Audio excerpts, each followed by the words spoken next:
একেবারে শুরুতেই আপনাদেরকে বলেছিলাম অবশ্যই অযোধ্যার ছবিটা আপনাদের সামনে তুলে ধরবো। অযোধ্যার মাত্র মাঝে আর দুটো দিন, তারপরেই রয়েছে এই রাম মন্দিরের উদ্বোধন, রামলালার প্রতিষ্ঠা, যেই অর্থাৎ যে ঐতিহাসিক মুহূর্তের সাক্ষী গোটা দেশ। আর আজ এই মুহূর্তে যে ছবিটা সেটাও আপনাদের সামনে আমরা তুলে ধরছি।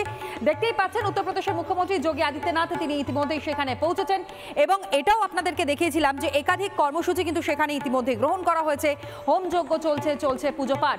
যেই ছবিটা এই মুহূর্তে একেবারে সরাসরি রিপাবলিক বাংলার পর্দায় দেখতে পাচ্ছেন, পাদুকা রাখা রয়েছে সেখানে এবং প্রতিটা মুহূর্তে নিরাপত্তা থেকে আরম্ভ করে যেই প্রাক মুহূর্তে কি কি প্রস্তুতি সেখানে এখনো পর্যন্ত সারা হয়ে গিয়েছে সমস্তটা দেখে বুঝে নেবার চেষ্টা করছেন উত্তরপ্রদেশের মুখ্যমন্ত্রী যোগী আদিত্যনাথ।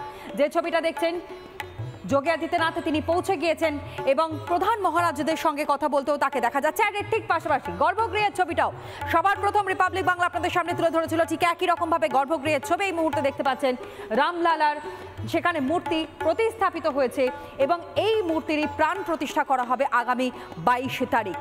হাতে মাত্র একেবারে বলা চলে মেরে কেটে হয়তো দুটো দিন এবং তারপরই প্রাণ প্রতিষ্ঠা, যে ঐতিহাসিক মুহূর্তের সাক্ষী গোটা বাংলা তথা গোটা দেশের মানুষ, এমনকি দেশ বিদেশ থেকে বহু পুণ্যার্থীরা তারা ইতিমধ্যে অযোধ্যা নগরীতে ভিড় জমাতে শুরু করে দিয়েছেন। দেখতেই পাচ্ছেন কৃষ্ণশিলার সেই মূর্তি, যেই মূর্তি ইতিমধ্যেই সেখানে অর্থাৎ গর্ভগৃহে স্থান পেয়েছে।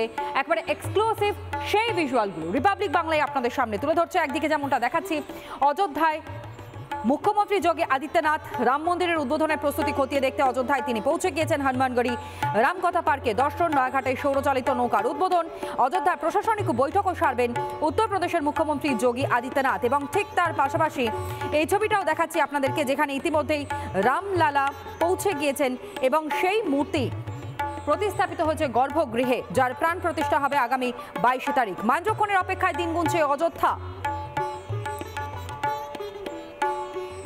রামলালার প্রাণ প্রতিষ্ঠা উপলক্ষে সেজেছে অযোধ্যা, উৎসবের রঙে মেতে অযোধ্যাবাসী। রাম মন্দিরের প্রতিষ্ঠার ঐতিহাসিক মুহূর্তের অপেক্ষায় গোটা দেশ এবং রাম মন্দির উদ্বোধনের প্রাক মুহূর্তের একের পর এক এক্সক্লুসিভ ছবি উঠে আসছে রিপাবলিক বাংলার ক্যামেরায়। রাম মন্দির উদ্বোধনের সাক্ষী হতে রামরাজ্যে আমাদের 3 সিনিয়র এডিটর স্বর্ণালী, ময়ূক রঞ্জন এবং একই সঙ্গে অনির্বাণও রয়েছে। আর সেখান থেকেই প্রতি মুহূর্তের ছবি তুলে ধরছে আপনাদের জন্য। 22 জানুয়ারি রাম মন্দিরের উদ্বোধন, আপনারা জানেন ইতিমধ্যেই বহু ভক্ত সমাগম ইতিমধ্যে হতে শুরু করে দিয়েছে এই অযোধ্যা নগরীতে, যে কারণে নিশ্চিত নিরাপত্তা ব্যবস্থা যথেষ্টই আঁটোসাঁটো করা হয়েছে, কারণ ভিভিআইপিরা তারা উপস্থিত হবেন। শনিবার থেকে বন্ধ থাকবে সাধারণের দর্শন। উদ্বোধনের পরদিন 23 জানুয়ারি সাধারণের জন্য খুলবে এই মন্দির এবং আজ থেকে কার্যত দুর্গে পরিণত হয়েছে অযোধ্যা।